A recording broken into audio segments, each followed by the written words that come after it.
que será de Sérgio Pérez na Fórmula 1? Pressionado como nunca na Red Bull, o mexicano precisa entregar o vice-campeonato em 2023 ou pode ficar sem nada. É sobre isso que falaremos nesse vídeo.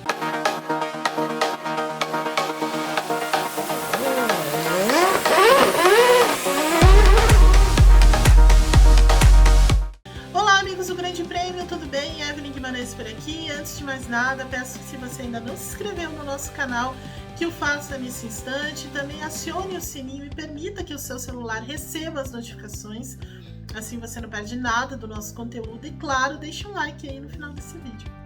Muito bem, falemos então do pressionado Sérgio Pérez nesse momento, que precisa de fato entregar o vice-campeonato de 2023, porque senão pode sim ficar a pé para 2024. Sim, na minha visão, 2024 ainda está muito longe desse Sérgio Pérez, porque as críticas, as cobranças na Red Bull agora aumentaram um pouco o tom, aumentaram o seu peso, porque até o Qatar, por exemplo, a gente tinha uma situação um pouco costumeira dentro da Red Bull, né? Embora o Sérgio Pérez não estivesse apresentando uma boa performance, né? Isso vem lá desde a primeira parte da temporada, desde o GP de Miami, na verdade, que ele vem cambaleante aí ao longo de 2023, com performances muito aquém daquilo que ele poderia entregar com o carro que ele tem nas mãos, por exemplo. Né? Então assim, deixou a briga ou uma intenção de briga com o Max Verstappen lá para trás, foi eliminado diversas vezes na classificação, né? Não conseguia chegar até o Q3 em várias oportunidades, cometeu erros, se envolveu em acidentes, uma temporada assim terrível, né?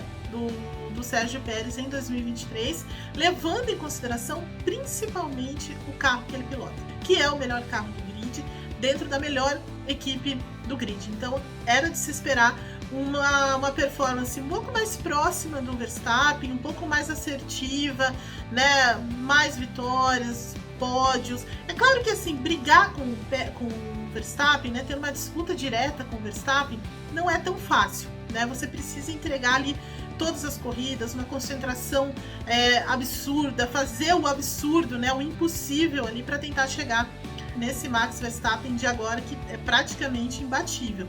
Mas o Pérez deixou muito a desejar, né? Então assim, ao longo da temporada, por causa disso, o consultor Helmut Marko vinha sempre cobrando, vinha sempre tecendo críticas, muitas vezes críticas pesadas com relação ao Pérez, pesadas mesmo, em que ele passava muito do ponto, derrapou feio, mas algumas vezes ele teve razão sim em cobrar um pouco mais desse Pérez, mas na maior parte das vezes exageradas, né? Uma maneira exagerada de falar também do Helmut Marko. E é claro que ao longo do tempo também a gente acaba não levando tão a sério o Helmut Marko, que parece sempre aquela coisa do mais do mesmo, aquela coisa meio debochada e tudo mais. Então a gente tira o pé um pouquinho com relação ao Helmut Marko. Só que o que aconteceu no Qatar muda um pouco esse cenário. Por quê? Porque o Christian Horner, que é o chefe da Red Bull, passou a tecer críticas também mais severas, mais pesadas, cobranças maiores com relação ao Pérez, né? E aí sim a gente acaba prestando mais atenção, porque o Horner, ao longo da temporada, ele foi aquele cara que colocava panos quentes, que reiterava o apoio da equipe ao Pérez, né, que tentava ver um lado diferente da história, trazer um pouco desse lado mais humano e tudo mais. Só que assim, me parece que chegou no limite, porque a Red Bull, né, ela quer fechar o ano com toda a razão do mundo, com chave de ouro, né, porque eles dominaram a temporada, venceram o Mundial de Construtores com muita antecedência, o Mundial de Pilotos também com antecedência no Qatar, né, que o Verstappen fechou o tricampeonato, e claro, querem fechar a temporada também com o vice-campeonato, para completar todas as lacunas. Mais do que justo se fazer isso, né? E aí vem a cobrança para cima do Pérez, e falando em um tom bem mais elevado. Olha, ele precisa recuperar essa boa forma, ele precisa voltar ao básico. A gente precisa entender o que está acontecendo, porque é muito importante que ele mantenha, né, que ele assegure esse vice-campeonato. E nesse momento a gente não tem a melhor dupla do grid, né? A gente tem uma dupla muito frágil, né? Assim, na comparação com as outras, né? Com Mercedes, com a McLaren agora que está nessa crescente, com a Ferrari e tudo mais. Então, assim, a gente deixa muito a desejar. E isso pega muito fundo também lá dentro da Red Bull. Então, nesse momento, o Pérez ainda é o vice-líder do Mundial. Ele tem 30 pontos a mais que Lewis Hamilton, faltando 5 corridas. Então, ele precisa, de fato, começar a errar menos e realmente voltar ao básico para garantir essa segunda colocação. Porque se ele não conseguir manter essa segunda colocação e eventualmente, né, o Hamilton ultrapassá-lo e coisa e tal, eu creio que a carreira a vida do Sérgio Pérez vai ficar cada vez mais complicada ali dentro da Red Bull, mas a jornada dele dentro da Red Bull vai chegar ao fim.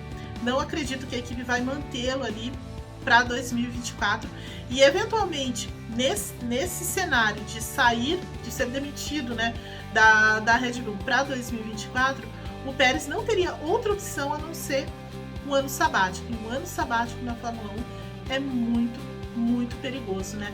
É muito difícil você voltar. Aconteceu, né? Aconteceu com outros pilotos, né? O Alonso, né, ficou fora, o Kimi Raikkonen ficou fora e esses pilotos conseguiram voltar. O Ricardo ficou fora e conseguiu voltar, mas são circunstâncias bem diferentes, né? Raikkonen e Alonso, por exemplo, campeões do mundo. Então, assim, tem algumas circunstâncias aí, tem algumas lacunas que o Pérez precisa fechar para tentar se manter nesse grid, e o vice-campeonato é imperativo em 2023. E como sabemos, a Red Bull não tem muita tolerância, né? Então, assim, eles, na verdade, surpreende a paciência que eles têm com o Pérez, mas nesse sentido, a tolerância deles é um pouco mais curta, né? Então, assim, eles não hesitam em mandar embora antes do contrato acabar, por exemplo.